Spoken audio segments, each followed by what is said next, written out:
గత సంవత్సర కాలంగా అమెరికా అండదండలతో ఇజ్రాయిల్ దేశం పాలస్తీనాపై దాడులు చేసి పాలస్తీనా దేశాన్ని తీవ్రంగా నష్టపరిచిందని నిరసనగా నిజామాబాద్ జిల్లా సిపిఐ సిపిఎం పార్టీల ఆధ్వర్యంలో ఇజ్రాయిల్ దేశ దిష్టిబొమ్మను దగ్ధం చేసి నిరసన తెలిపారు.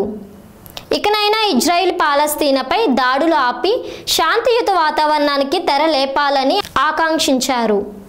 ఈ కార్యక్రమంలో సిపిఎం సిపిఐ నాయకులు కార్యకర్తలు పాల్గొన్నారు.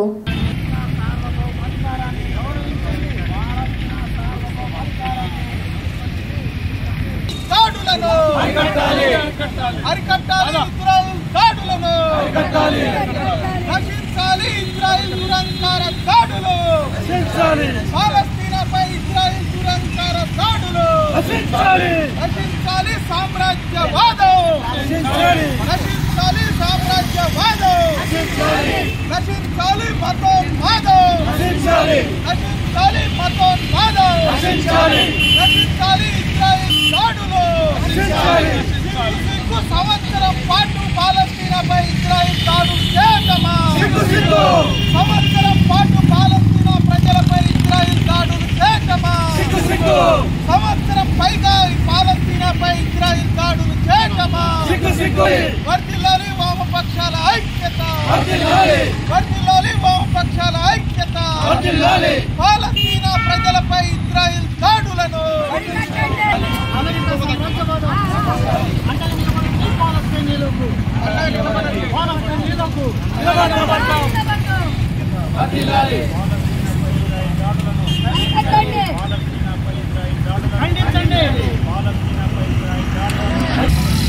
పాలస్తీనా ప్రజలపై ఇజ్రాయిల్ దాడులు, పాలస్తీనా ప్రజలపై ఇజ్రాయిల్ దాడులు.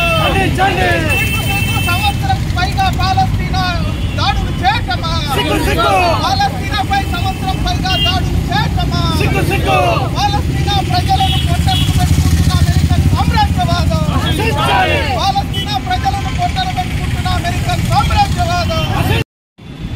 అక్టోబర్ 7వ తారీఖు నాడు ఇజ్రాయెల్ దేశం పాలస్తీనా దేశంలో ఉన్నటువంటి ప్రాంతాలపైన దాడి చేసి దాదాపు సంవత్సరం కాలం అవుతా ఉన్నది.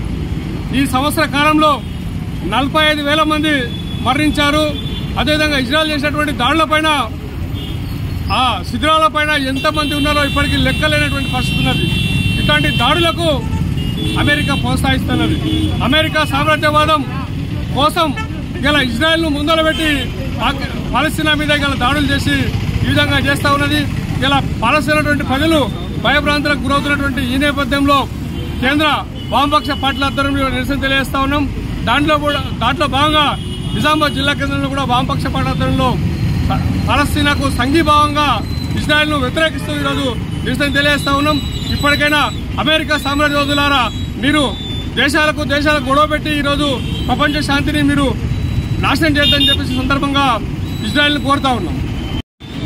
ప్రపంచంలో శాంతి నెలకొల్పాలని ఒకవైపు ప్రపంచ దేశాలు ప్రయత్నం చేస్తూ ఉంటే తమ స్వలాభం కోసం ఈరోజు యుద్ధోన్మాదాన్ని ప్రేరేపించే పద్ధతుల్లో అమెరికా సహకారంతో ఇజ్రాయిల్ గత సంవత్సర కాలంగా పాలస్తీనా ప్రజలపైన దాడుల్ని దౌర్జన్యాన్ని కొనసాగిస్తూ మారణ హోమాన్ని సృష్టిస్తూ ఉన్నది. ఇప్పటికే పాలస్తీనాలో వేలాది మంది 45,000కు పైగా ప్రజలు ప్రాణాలు కోల్పోయారు. ఈరోజు ఇజ్రాయిల్ జరిపిన దాడుల్లో అనేక హాస్పిటళ్ళు, స్కూళ్ళు, అట్లాగే కళాశాలలు ధ్వంసమై కూలిపోయి ఆ శిథిలాల కింద 20,000కు పైగా శవాలు ఇంకా అందులోనే మగ్గుతున్నటువంటి పరిస్థితి ఉన్నది. ఇట్లా వేలాది మంది ప్రాణాలను బలిగొంటున్నటువంటి ఇజ్రాయిల్కు సపోర్ట్ చేస్తున్నటువంటి అమెరికా తన వైఖరిని మార్చుకోవాలా, ప్రపంచ శాంతికి కట్టుబడాలా. ఒకవైపు ఐక్యరాజ్య సమితి సూచిస్తున్నప్పటికీ అమెరికా సహకారంతో ఇజ్రాయిల్ రెచ్చిపోతున్నటువంటి పరిస్థితి ఉన్నది. దీన్ని కట్టడి చేయాలని ప్రపంచ దేశాలన్నీ అందుకు పూనుకోవాలని ఈరోజు వామపక్ష పార్టీలుగా ఈ నిరసనని వెలుబుచ్చుతూ ఉన్నాం. ఈరోజు వామపక్ష ఆధ్వర్యంలో ఏదైతే పాలస్తీనాకు మద్దతుగా ఇజ్రాయెల్కు వ్యతిరేకంగా ఈరోజు ఇజ్రాయెల్ దిష్టిబొమ్మను ఎన్టీఆర్ చౌరస్తాలో వామపక్షాల ఆధ్వర్యంలో చేయడం జరిగింది. ఏదైతే ఈరోజు ఐక్యరాజ్య సమితి కూర్చొని ఈ యుద్ధాన్ని ఆపాల్సిన అవసరం ఉంది. ఇవాళ ఇజ్రాయిల్ ఏదైతే పలస్తాని మీద దాడి చేస్తుందో ఇప్పటికీ 45,000 మంది అక్కడ మరణించడం జరిగింది. అలాగే చిన్న చిన్న పిల్లలు, అక్కడ ఉన్న వృద్ధులు చాలా మంది మరణించడం జరిగింది. అలాంటివి ఇలా పట్టించుకోకుండా అమెరికా దాంతో తీసుకొని ఇలా ఇజ్రాయిల్ ముందుకు సాగుతుంది. ఏదైతే పెత్తనం సాధించడం కోసమే ఇదంతా చేస్తా ఉన్నది. కాబట్టి ఒక దేశాన్ని పాడు చేసే విధానం కరెక్ట్ కాదని ఇలా వామపక్ష ఆధ్వర్యంలో నిరసన